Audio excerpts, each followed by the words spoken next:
The Chiefs beat the Vikings, but at what cost? Travis Kelce injury updates and more on this week's Laboratory. This is KC Sports Network, proudly presented by Emprise Bank. It's a live edition of the KC Laboratory presented by Emprise Bank, member FDIC. Thank you all so much for joining us. Maddie Lane, hello, how are we? It's questionable this moment in time. I'm coming at you from the sun. If you are watching this video live, this camera is bright. It is shining bright like the Kansas City Chiefs were doing last night against the Minnesota Vikings. And I am passing this off to Craig to handle this while I attempt to fix my camera while we continue the show live. I kind of want to just have a moment of silence for Maddie trying to do anything with technology.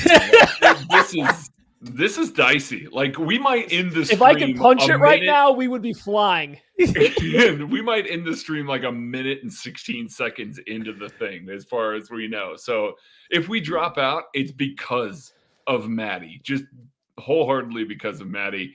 And Kit, my friend, the offense was just fine yesterday, but not great. You know how I'm sorry, I know you tried to transition, but like, you know how Maddie pretends to be in his 20s? Like, very youthful, very young. I do know that. Yeah, okay. Quick. All right. Yeah, they can't figure out lighting. Okay, do you really want to know how this works? I moved my brightness down and I got brighter. Explain that one to me, Kent. Explain that to me. I will send it to my proxy, Craig Stout. No, that's what I thought. Craig, did you see the look on Craig's face, though? Craig knew. Craig knew. He knew we exactly. are not getting into it on this show, and we are just letting that lie. We can move on and talk about football. Everyone make sure to check the KCSN Discord later tonight for the new channel, Craig Explains Lighting. You can subscribe to the KCSN Substack. So you're saying I got to go the other way? Okay, please hold. I'll try going the other way. Mm-hmm. Okay. Well, anyways, thank you all so much for listening and for hanging out with us tonight on this live Victory Monday edition. Obviously, it's a tight turnaround because the Chiefs are going to be playing again on Thursday. So tighter schedule here at KC Sports Network. We're going to be on live Wednesday game previewing it. I am going to be live in person with two of my favorite people on the planet, Craig Stout and Matthew Lane are both going to be hanging out at Kingdom Bar with myself on Thursday for Thursday Night Football.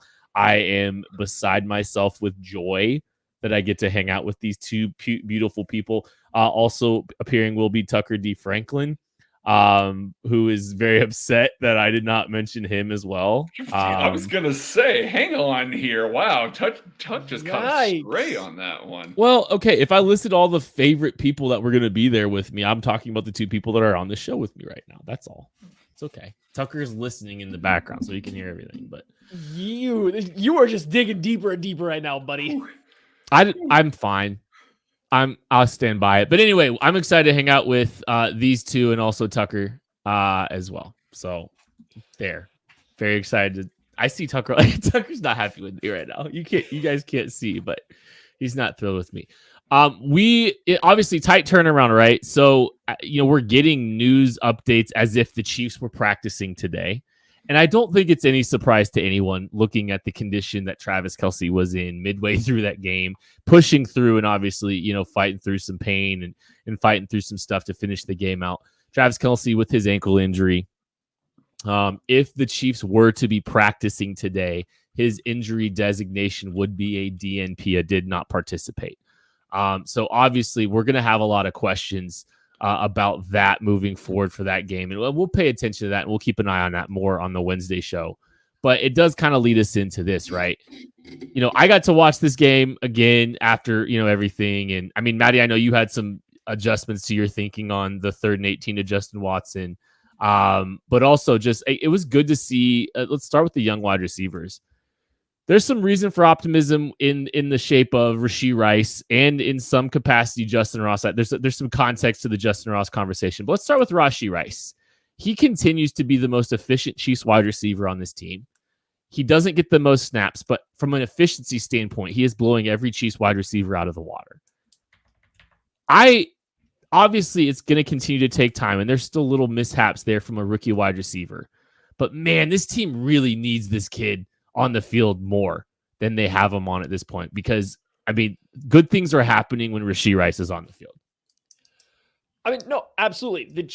Rashee Rice played, a very small portion of the snaps compared to, what the starting 3 wide receivers did. And what was even worse is 30% of his snaps, a third of his snaps came on the one series of the game that Travis Kelce sat himself out of, right? Like 30% of his snaps came on that first drive coming out of halftime, which Rashee Rice, obviously got the ball. He ended up getting the touchdown. Like, he made the absolute most of it during the entire time. But the Chiefs were struggling to find a way to get him on the field throughout the entire game. And it's a little perplexing because, like you said, every time he gets on the field, it seems like good things are happening at a much higher clip involving him than just about any other player on this team not named Travis Kelce. So what is the issue in terms of getting him the ball? What is the issue in getting I'm not trying to throw strays at anybody else, but are all these little behind the scrimmage passes to Kadarius Toney, could those really not be little hitches to Rashee Rice, which has been a far more valuable play for the Kansas City Chiefs through 5 weeks of the season? Could somebody's attempted Sky Moore into rounds or wide receiver screens not be slants or literal just smoke routes to Rashee Rice? Because again, more valuable plays to the Chiefs offense than what we've seen. I'm not even asking for him to have an uptick in the type of plays he's running. I want that too. But even if you want to keep the usage the exact same, why is it not more at this point in time? That's getting a little confusing. It's been like this all year. I know there's reasons for it. Like, I understand the reasons. He doesn't know the playbook. There are some drops. His usage, even when he's good, has been a very narrow pathway, right? Craig and I did an entire film room on it. Yeah. He's very good, but it's a very narrow pathway. They actually did a little bit more in this game than they had previously, which was a good sign, but he still didn't play a lot. Like, I get why he's not out there. I get the rationale. The execution, the play on the field, though, says they better figure this out. There is no reason for him to be playing as few snaps as he is right now. There's just none. Yeah, there's none at all. And I don't understand. I do understand the reasoning why he's not on the field, but I don't understand why other players are maybe not getting, off the field for him to get on the field, I guess. Not trying to throw everybody under the bus, but when they target Rashee Rice, he is getting 7.2 yards per target. People may look at that and go, oh, that's pretty good. That's the same as Sky Moore right now. Rashee Rice has dropped a ton of passes right now. Like, there are a lot of opportunities that he has left on the field. That's part of the reason why he's not on the field on some of these things. His blocking ability at times has not been fantastic. And yet, he is still a better player than Sky Moore at this point in this offense. The things that he does on the field with the ball in his hands are better than almost anybody except, Travis Kelce and Kadarius Toney. We'll give him some, a hat tip there. And then when targeted there, the way that he can settle into zones, the way that he's able to get upfield and get some extra yardage after the catch, the way that he's able to maximize what's there is absolutely essential to what this offense does. It is hard to watch this team and say, oh man, Rashee Rice doesn't need more targets here. Travis Kelce currently leads the Chiefs with 12 first downs converted via catch. Rashee Rice is at 11, second on the team. Like, it is efficient. When he's not dropping the ball, good things are happening when they target Rashee Rice. He needs more targets. He needs more opportunities. Patrick Mahomes trusts him and will go to him in big moments. All of those things spell, hey, this guy needs more than, 20, 30, 40% of the snaps. Get him on the field, get him those reps, and get him used to this offense in a big way so that it can look better than it does at times. He's 15th in the NFL in yards per route run. Overall, that's crazy. 15th in the NFL in yards per route run, and the Chiefs look like they are fighting an uphill battle in a snowstorm to get him on the football field. I've been, I think the last couple games we've noticed moments where he's, maybe missed a blocking assignment or missed execution on a blocking assignment. So there's definitely some rough spots that are going to take ironing out for him to get consistent trust for the entirety of the offense for sure. He's also he's one of the more physically capable blockers in that wide receiver room too, though. So like, it's just like, there's just like it's an uphill battle, right? Like it's a struggle to try to get, the right mix of him and living with some of the mistakes that he makes. But man, like we've been saying this since like week 1. I think the answer for this group to kind of ascend is through Rashee Rice. The ceiling of this will be determined by Rashee Rice because he's got that kind of talent. He's displaying that kind of talent. I've got an interesting question for you guys about this wide receiver room, but we got to take a quick break, and then I will ask you the question right after this. Thanks for listening to KC Sports Network. Make sure you download our new app. Find it on the App Store or Google Play. Just search KC Sports Network. Hey, what's up, everybody? It is Ben Heisler, host of Benny and the Bets here on KCSN, and I've been so fortunate to have PXG as our sponsor here at KCSN, sponsor of Benny and the Bets. I think what I've really enjoyed about this partnership is that they have really had an opportunity to dive into Kansas City. And so it's nice to be able to refer people who are fans of KCSN to folks that care about the community, that care about making a presence here in Kansas City. But also they make ridiculous golf clubs as well. Had the fantastic experience getting fit here with Alex Oren. She is the queen of fittings over at PXG, was the first female fitter in the company's history. She's right here in Kansas City. Did a fitting for about 2 hours and just had an absolute blast. Really got comfortable with every single club in my bag, and they're going to be able to do that for you guys as well. The best part is $25 fittings right now in the month of October. So make sure you guys come on over. It's PXG store. They are located here in Overland Park, 119th and Blue Valley Parkway. When you come in, make sure you say hi to Alex, say hi to Jake, say hi to Marcus. The whole crew is going to take such good care of you. Check out, they got brand new fall apparel as well. Some great discounts on all the summer stuff as well. They've been a great partner for us here at KCSN. We hope that you guys support them and check out everything that they're doing as well. Been such a great opportunity. Love the folks at PXG. We know you guys will too. Everything for your bag. Nobody makes clubs the way we do, period. That's PXG and PXG.com. Hold on, Kent. Pre-interruption time. You guys both mentioned, Rashee Rice's blocking, and I've seen some comments about it, right? Like, yes, he's absolutely missed some blocks. When's the last time, though, you saw Sky Moore get tasked with going to block a head-up defensive end? Yeah. When's the last time you saw the majority of the other wide receivers being asked with cutting off force-playing linebackers or catching a safety who's driving? Like, yeah, he missed a block on Harrison Smith, who, guess what, is an all-pro safety and is still pretty good at playing the runs. Like, good player. His blocking assignments are significantly more difficult than, hey, go stock block a cornerback that wants no business with tackling a running back anyway, right? So I do want to throw that in there too. It's like, yeah, he's missed some blocks. He's also made some great blocks on a defensive end. Craig and I looked at one from earlier in the Jets game where I believe it was Bryce Huff. He completely seals them, and they run the same pitch play out around the side and pick up positive yards. The next time they run it, he loses the block because the DN says, I'm not going to fall for this again, and I outweigh you by 70 pounds. Watch this. Like, you got to take it with a grain of salt, I think, is all I wanted to say with the blocks. You're asking him to do a lot. For sure. This is a lot different.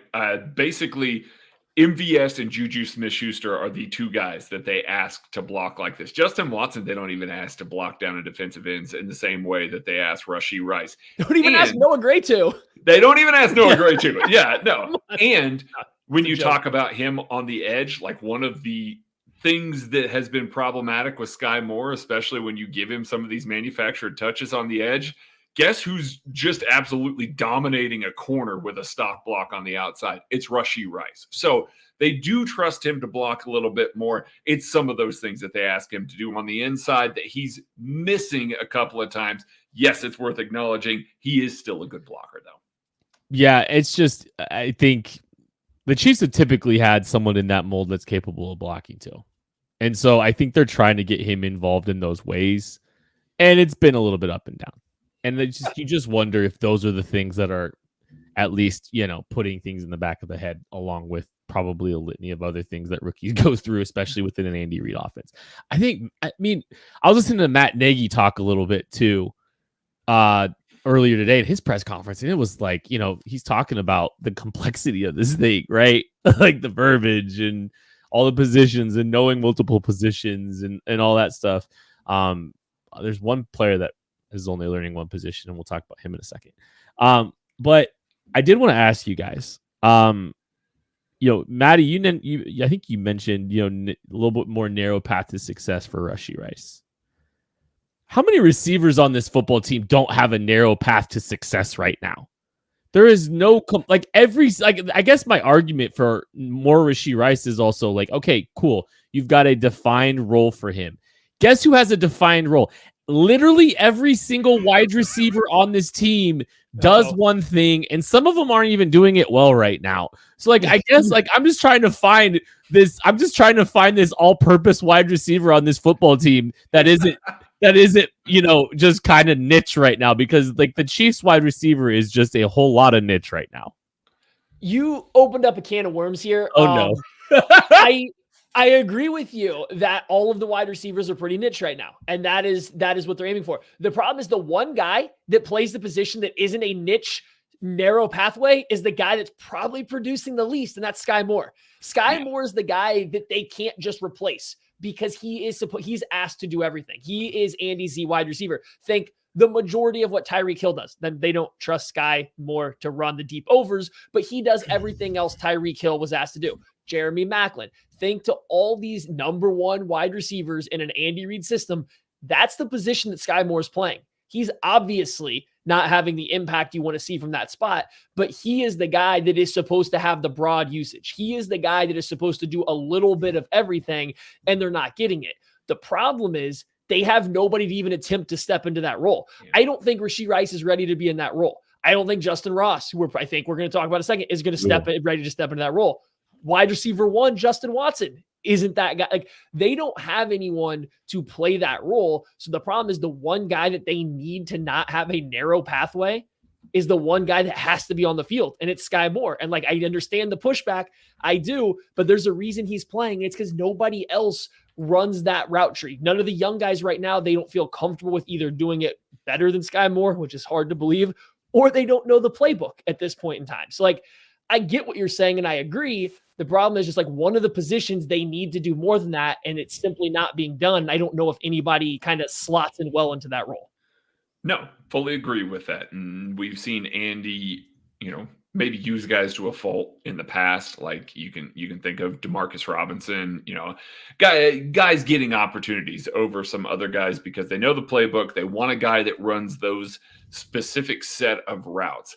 The problem is with Sky Moore, DeMarcus Robinson, some of these guys, if you're not getting targets while you're being one of these guys that is quote unquote more unpredictable with your route tree, you're the guy that's running the more complete one. The corner doesn't know what you're setting up on any given play. It's not like a Justin Ross who's going to run a ton of fades and things like that. It's not like Rashee Rice who's running a ton of hitches. It's not like MVS or Justin Watson that are going to run a ton of vertical routes. What those guys are going to line up and do by and large.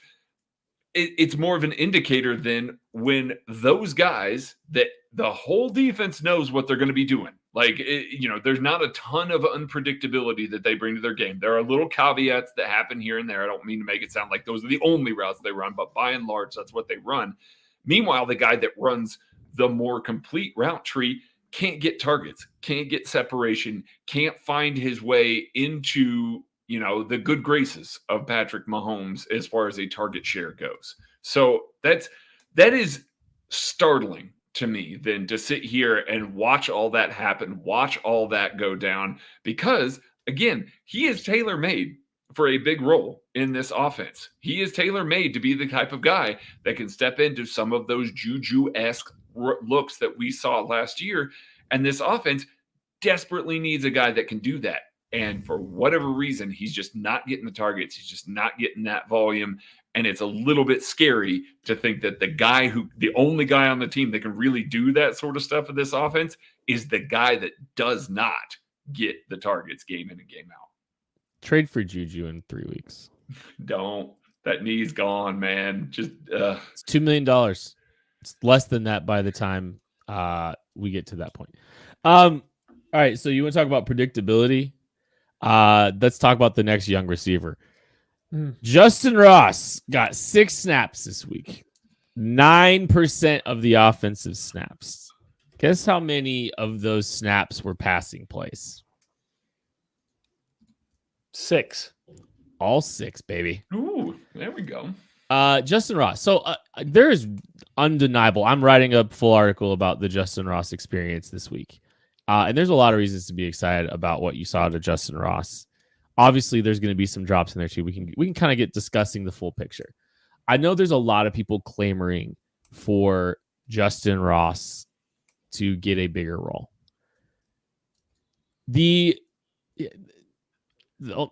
He's basically he is confined to the X role. He is confined to an X receiver, and he is what Brett Veach was talking about when he was talking about packages and package players. Mm-hmm. Justin Ross right now, and obviously with the limited sample size, well, no kidding, can't. He was an X receiver that was lined up ISO'd to the backside of the formation on 5 of the 6 plays. The only play he was not lined up as a ISO player is when they decided to run a Y ISO look. And that point, he basically ran a one-on-one backside type route anyway on a hitch and go. So I'm excited about what we saw to Justin Ross for sure. 6 snaps, 4 targets, 2 drops, 2 catches. A very unique experience. There is a very obvious opportunity for him to continue to grow and get better and become a viable option. And I don't know if he already is a viable option. He was getting open, and Patrick Mahomes was finding the football to him. He got him the ball 4 times in 6 plays. Now it's just going to be a matter of, yes, there's probably going to be some predictability when he's on the field. It's going to be a very restricted role, but what we saw out of him, the routes, the process to get to the catch was great, and he just needed a little bit more consistency catching the football. So for me, the drops obviously aren't good, but they're not overly concerning to me. I would just say this actually. It's worth noting that both of the drops were on similar plays. He had to adjust his hands while squared up to the ball and kind of working back to it, and neither throw was particularly high. That sounds a lot like an MVS type catching situation. I'm not saying he's going to be the same. Like Justin Ross didn't have that issue at Clemson the way that MVS has in the NFL. It was just notable that both drops came on a similar type of play, and I believe he's had another play like that this year, whether I can't remember if it was the preseason or in the regular season, where he was catching a ball on a comeback that he let get into his body because he didn't get his hands on it. It's like, it's notable, right? That's something to note going forward. And then to your point, Kent, if he is limited to an X role and you don't have faith in him catching balls on comebacks like that, because it's something you might be seeing a pattern of, that limits an already limited role even more. I'm just throwing out a reason that could be the slow build of him putting out there. Now, that said, he's getting open in a way that Justin Watson and Marquez Valdes-Scantling can't. He made a play, a nice catch. And obviously, Watson made a lot of great catches. We've seen MVS make great catches too. So, like, all of these big X wide receivers are capable of making the highlight reel catch. But when we saw Ross, we got to see him get open better than the other 2 X wide receivers did, look more athletic in the process. And you saw him make a really good high leverage catch on that 3rd down on kind of the slot fade from the reduced alignment, right? So you've clearly saw the upside. I just do think that you maybe got a flash too of what could be holding him back. And he's limited, like you said, probably to the X wide receiver role. And if you don't have full trust in him on that entire X wide receiver route tree, not that they do MVS or Justin Watson, it's not like they're catching a ton of those routes, but if you don't have that faith in him, that's a really, really limited role. I do want to add this context here. Just so we know, because you're talking about route tree. I think he's a very defined X. I don't know if it's not a lack of trust entirely in the route tree, and here's why. He ran 6 different routes on 6 different plays. So it was a wide variety of looks there. He ran read the KCSN article, I'll tell you about all the routes he ran. But I will just say, some in breaking, some vertical. He had 6 different routes in the game. In the game, he an in breaking, out break. I mean, he had it all. So that was kind of interesting. I think it is a body catching issue though, for sure. And I don't know entirely what to make of the body catching issue. Like even one of the completions I think he had was a body catch. He had the slot fade, extending right over his head. Everything else was into the body.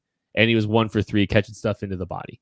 So 2 of them in tight areas, really. One of them was just a hitch, but 2 of them were kind of in tight areas, with congestion. So I don't know. I don't know what to think about that. Craig, I'm sorry for jumping in. Please continue here with what you. Thank you for apologizing to me, Kent. I really needed that apology for you interrupting. I mean, Maddie just jumps in and just doesn't let me transition I don't mind the show it when even he a does little it, bit. but I appreciate your apology. When do I interrupt Craig?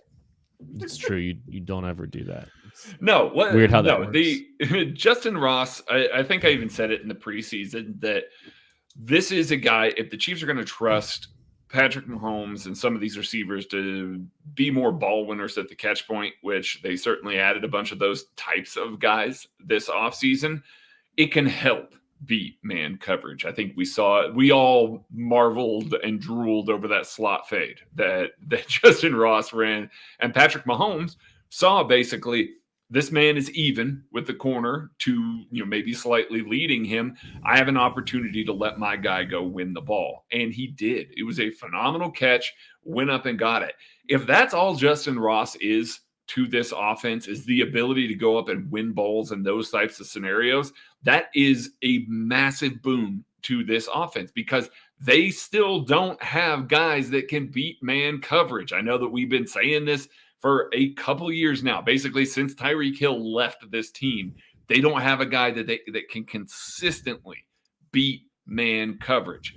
I'm not saying that Justin Ross needs to be on the field a ton, that he's going to go out there and he's going to have, several 100-yard games against man coverage. They don't need that. What they need is somebody that can go out there and make it so a defensive coordinator can't just line up and say, we want your receivers to beat our guys. And if they start doing it, yeah, we'll back off. Justin Ross is the type of player that you can throw up to and you can say, yes, go win the ball. Very low risk maneuver there. It's not like he's going to pop it up into the air to a safety. It's either going to be a completion or it's going to go out of bounds or something like that. It's fine. It's a very safe throw for Patrick Mahomes to throw on that particular play. You hit a couple of those. Now, all of a sudden, defensive coordinators don't want to be in man coverage against that guy. They want to shade a little bit more. They want the safety to collapse a little bit more. They want something to pull the thread a little closer to some of those types of things. And the best way to do that is either to move the safety over, opening up the middle of the field for Rashee Rice and Travis Kelce, or you switch to zone coverage, which once again opens up things for Rashee Rice and Travis Kelce. You just need one man coverage threat that you can rely on a little bit more. Again, I'm not saying he's going to go out and get 48% of the snaps, just a little bit more than they've been able to rely on somebody to beat man at this point in the offense this year. So I'm gonna play the bad guy here for all of this. Please do. Of course. And I think Justin Ross and Rashee Rice deserve more snaps. I want to see them get more snaps because right now the wide receiver room, I don't see where MVS is going to get better than what he has. But he'll have an explosive game coming up. I just don't think it'll get better. Justin Watson, there's no way it gets better than what it is right now, right? And that's not a knock. That's just he's playing great, and he's wide receiver one. This is better than what you could have imagined for him. I don't have a lot of faith that Sky Moore is going to get better, right? So this isn't saying that anyone's going to get better, but here it is. We're already talking about how much difficulty we think Patrick Mahomes is having trusting all these new guys to run the right routes and beliefs they're going to do the right things. Can we realistically clamor to put in 2 essential rookies for more snaps on top of that and say, hey, now we're going to give 2 more guys who clearly don't have a full grasp on the playbook yet? We've seen qualms in, whether it's catching, whether it's route running, whether it's being needing help getting aligned. We have seen qualms with them already this year, preseason, regular season. Is that realistic to ask for both of them to be getting more snaps at the risk of, granted, they're not playing well, but at the risk of the belief that either the coaching staff or the quarterback have in the veterans? If I'm sitting here and I'm having to choose one guy to put more snaps to, no offense to Ross, from what we've seen, I'm giving him to Rashee Rice. That is the guy that I'm focusing on getting the more reps first. Yes. If I have leftover space, I absolutely would love for it to be Ross. I just don't know how much faith the offensive coaching staff and the quarterback had to put two young guys out there who are still clearly learning the playbook at the same time. Have we talked about Kadarius Toney at all on this episode? Yeah, I No. mentioned that he's one of the better people with the ball in his hands. Okay. It's just I don't have interesting. anything nice to say, so it's like one of those situations. It's just interesting to me how little we've even mentioned his name. Like, it's just how quiet he is and how quiet this all is. And when there was so much hope and optimism that he would, and here we are. It's just interesting. When he's got the ball in his hands, I'm fine with it. Like he really is. Like he's good with the ball in his hands. There's a role for him on this team. It just seems like, and hey, credit to Andy here. They need him for the stretch run. Like they do. They need somebody that's a little more dynamic that can create a little bit more. I'm fine with not chewing him up and spitting him out and having him get hurt because once again, kind of limped off the field in this game after a week where he played just minimal snaps. Just rest the kid. Let him have a little more time because he is electric with the ball in his hands. You just don't want him to get hurt before you actually need him. Go ahead. No. I was going to start an ad read. Your impeccable timing. Kadarius Toney has 19 targets on the year. How many of those you guys think have come behind the line of scrimmage? Half. I was going to say, I'll go 11. I'll go a little more than half. It's 9. 9 behind the line of scrimmage. How many do you think have come beyond 10 yards? 1. 3. It's 3. The one catch is the wheel route from the backfield. There's 2 other incompletions. Okay. Yeah. I assume they were from the Giants game. That's just what, you mean the Lions game? Lions game, yeah, the Lions game. So yeah, that's probably why we haven't talked about him a lot though. He's McCole Hardman, right? Like that's what he's been for this Chiefs team, and there's value in that. It's just that isn't always something that it's a hard thing to talk about, I guess, because you have to create this. It's good when it happens, but also there's not a lot, like I think, of hope that builds into it. There's not a lot more expectation that goes into it. That's all. The NFL season is going strong, and DraftKings Sportsbook is hooking new customers up with an offer that's even stronger. Bet $5 on any game this week to score $200 instantly in bonus bets. And DraftKings isn't stopping there. All customers can take advantage of a sweetener offer every game day this October. Yes, that includes this week against the Denver Broncos on a Thursday night football game. I'm sure we'll talk a little bit about some of that here this week. But you can get on the game day greatness. Download the DraftKings Sportsbook app now and use code KCSN. New customers can score $200 instantly in bonus bets when you bet $5 on the NFL. That's code KCSN only on DraftKings Sportsbook, an official sports betting partner of the NFL. The crown is yours. Gambling problem? Call 1-800-GAMBLER or visit www.1800gambler.net. In New York, call 877-8-HOPE-NY or text HOPE-NY. In Connecticut, help is available for problem gambling. Call 888-789-7777 or visit ccpg.org. Please play responsibly on behalf of Boot Hill Casino and Resort in Kansas. Licensee partner Golden Nugget, Lake Charles, Louisiana. 21 and older age varies by jurisdiction. Void in Ontario. Bonus bets expire 168 hours after issuance. See sportsbook.draftkings.com/football terms for eligibility and deposit restrictions, terms, and responsible gaming resources. We've spent 30 minutes talking about the wide receiver room like it's June. It's time to talk about something else. Let's switch to the defensive side of the ball. Rewatch anything that stood out to you, anything that got you excited, anything that was interesting to you from the defensive side of the ball, Matthew. Oh, starting with me. I was not ready for that. Yep. L'Jarius Sneed and Trent McDuffie deserve credit for what they did to Justin Jefferson. There was a lot of help. You can't see it when you're watching the broadcast. It's very evident as the All-22 kind of came out right before we started this. You had to speed through it. There was a lot of brackets. There was a lot of safety help shaded over the top. And that's not a knock. That's what you do to number one. That's what you do to the best wide receiver in the NFL. Like, I don't want to take anything away from them. Every team is doing this exact same thing, right? Mm-hmm. And they still, that doesn't take away from L'Jarius Sneed or Trent McDuffie playing exceptionally well in these spots. But the Chiefs essentially did dedicate an extra body to stopping Justin Jefferson. And hey, guess what? It worked. And that's probably why Jordan Addison had a fantastic game. And Jordan Addison is also a good football player who also played very well. But like the Chiefs were putting a lot of effort into stopping Justin Jefferson. It worked. I think it clearly pushed Kirk Cousins to hold the ball at times. And it was unfortunate that the pass rush couldn't consistently get home to always capitalize on some of those plays, right? Like, I think that's the big thing that's going to stick with me about this game, and we'll probably get there. But coverage-wise, I thought Steve Spagnuolo did a great job giving help to the guys covering Justin Jefferson. McDuffie, Snead did a great job being physical, undercutting every break that he actually made without taking the bait on some of the double moves to give windows for Kirk Cousins to drop it in. So like just the way they handled that entire process, I thought was phenomenal. Yeah. I mean, Steve Spagnuolo, every defensive coordinator is going to bracket Justin Jefferson. That's what you do. Like it is. It's like going up against Tyreek Hill and saying, you know what? I trust that Carlton Davis is going to be able to run with it. Oh, wait, no, that happened against the Tampa Bay Buccaneers. How did that work in that quarter back when Tyreek Hill still played for the Chiefs? You don't do that. Those are silly decisions. And so, yes, of course they got help. Of course there were elements like that, but they were truly phenomenal, and it was making impact plays. L'Jarius Sneed saved an opportunity for the Vikings to actually throw the ball into the end zone by jumping in front of that 3rd and 1 play and swatting it to the ground. That was going to be a massive pass play. That still had plenty of time on the clock. I believe, yes, they had 42 seconds when they threw that pass. Again, that was from around the Chiefs' 28-yard line there. That was going to be up near midfield where that completion was going to occur there.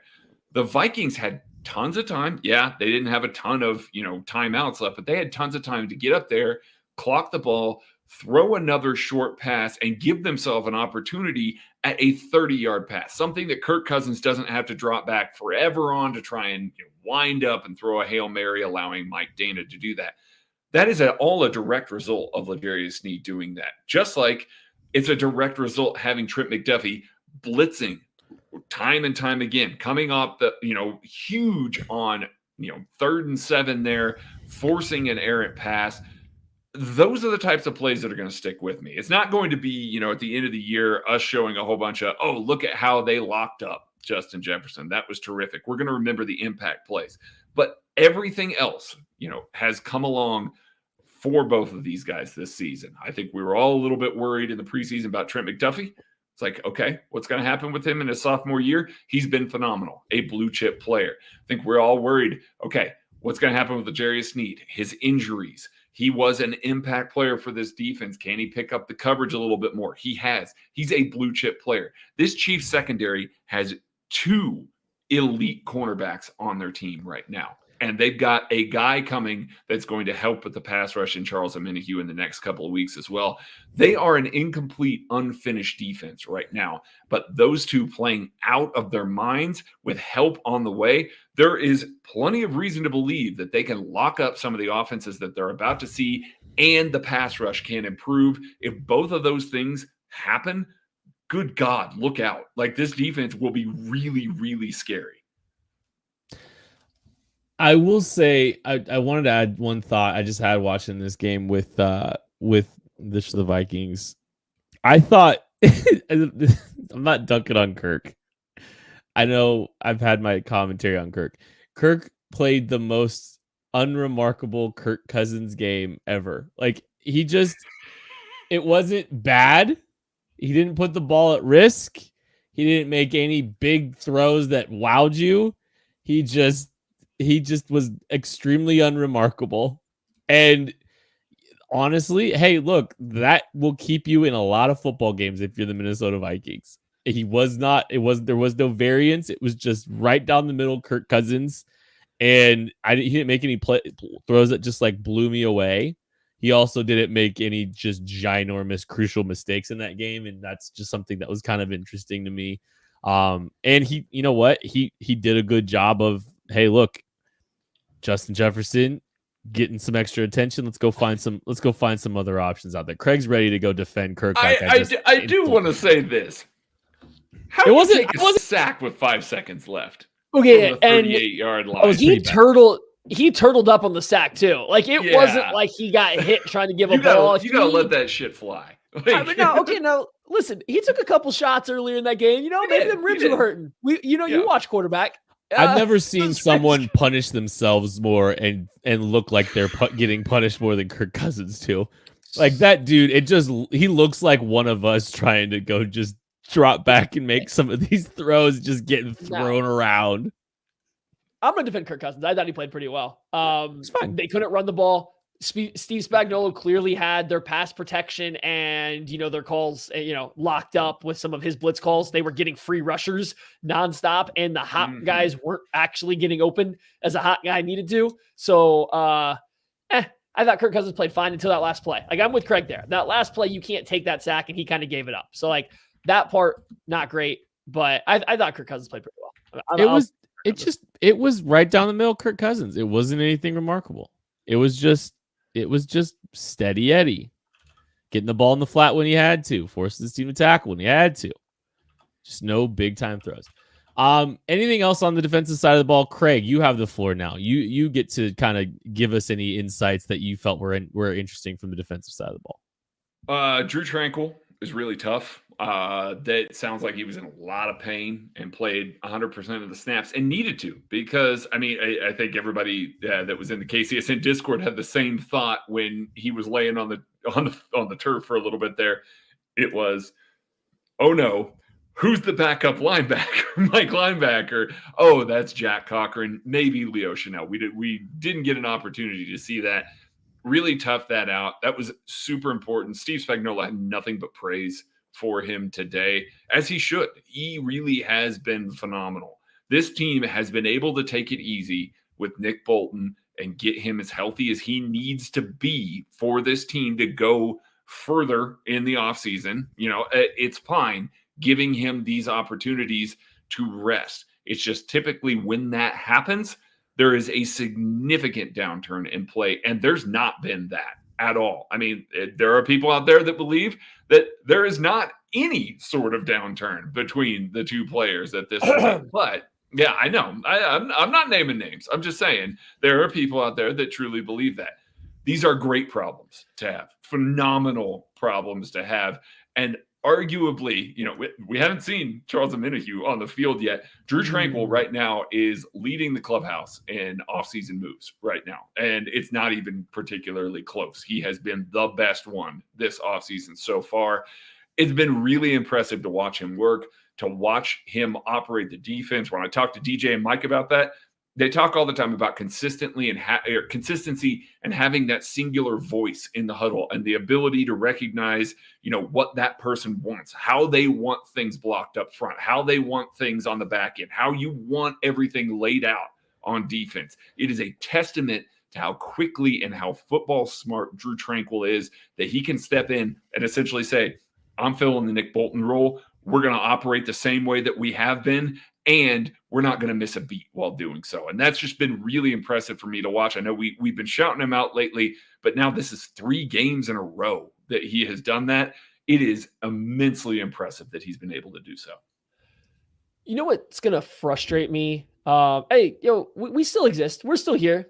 Super Bowl live champions hanging out. April Love. You guys look great. A Niners fan asking if Chiefs fans still exist. I wonder if April exists the last time the Niners won a Super Bowl. Whoa. 30 years. Whoa. Just you're gonna Man, jump in. You're gonna jump in. You're gonna have to take the heat. So April, if you're still here, we'd love to know if you were alive last time the Niners won a Super Bowl. Back linebacker talk. No. Good linebacker, Fred Warner, right there for the Niners. Okay, now listen, don't get me talking about Fred. Wanted that guy in that draft.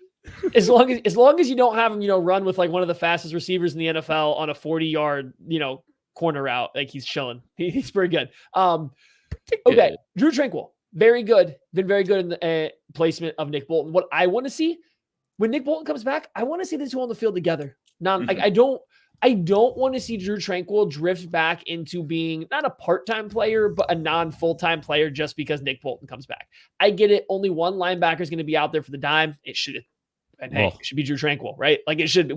The coverage plays he's made have been stuff that I don't know if Nick Bolton makes the same way, especially turning downfield, turning backwards, having to turn his back to the ball. If it's in front of him, Bolton's pretty good in coverage. It's when he has to turn, he has to cover space. Drew Tranquill clearly is a superior player. But even if it's Bolton, just keep them on the field together. I would much rather see, and I thought he played a decent game, but I'd much rather see Willie Gay lose a few snaps for Nick Bolton and Drew Tranquill to play together. Mm-hmm. Even if it's Leo Chenal, I'd rather either one of them lose a couple snaps to keep Tranquill and Bolton on the field together. I actually think Nick Bolton's best position is as a weak side linebacker. I don't think he loves contact. He much prefers to avoid it and then just get to launch himself downhill through gaps. You can still call the plays as a weak side linebacker. It's not as common as a Mike doing it, but you can still do it. They can let him take the green dot back, keep it with Drew, and let Bolton play a little bit more free. I don't know how they'll handle it. I just don't want to see Bolton get Drew Tranquill off the field in light of other guys, because I think that's their best group of players, right? Like that's their best group of linebackers is those two being on the field, and then you situationally rotate Willie Gay and Leo Chenal around them. All right, y'all. It is sticker slaps and spirits time here at the end of this week's KC Laboratory. Game ball, we already see that some of the commenters are getting their game balls ready, so we'll keep an eye on those. I am going to go with Jawan Taylor for my helmet sticker for today. Did not get a penalty the entirety of the game. I want to congratulate him on potentially breaking the schneid and getting off of the list for NFL referees. So Jawan Taylor, a helmet sticker to you, good sir. Butt slapping a good job, Matthew Lane. What say you?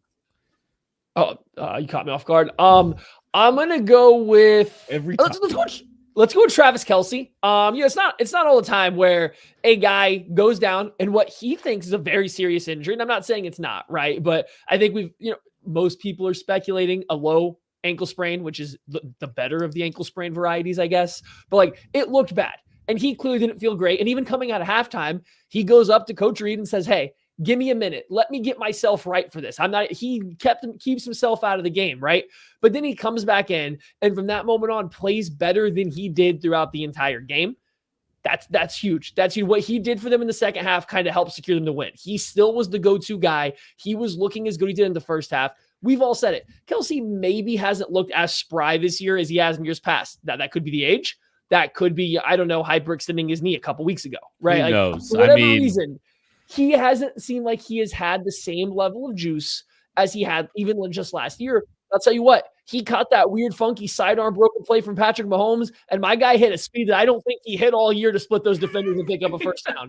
It was only for about 5 yards, but he hit a speed that I don't think we've seen him hit yet this year. He also made that amazing, kind of like jumping, diving backwards catch. Like he came back and made some huge plays for this team that mattered on even more of one leg. So a little butt slap on a good job for Travis Kelce.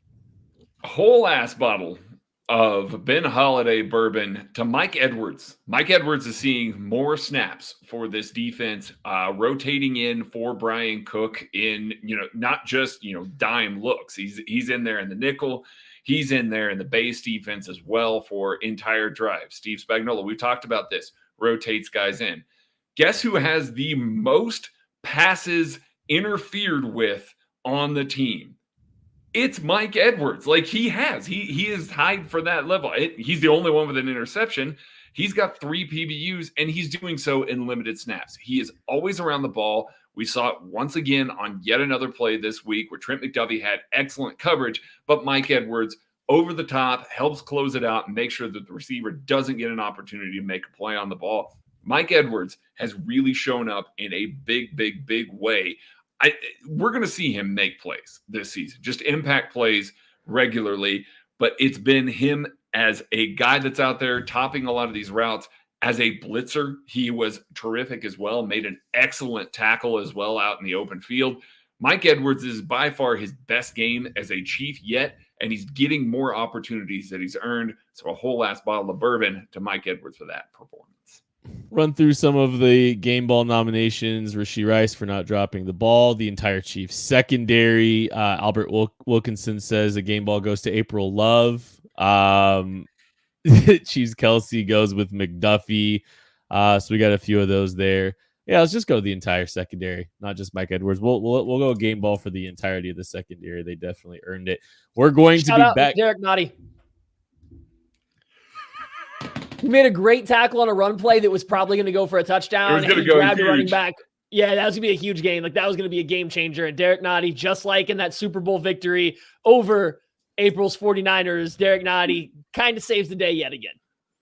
He also clotheslined the running back on the way to that tackle, too, legally. It was awesome.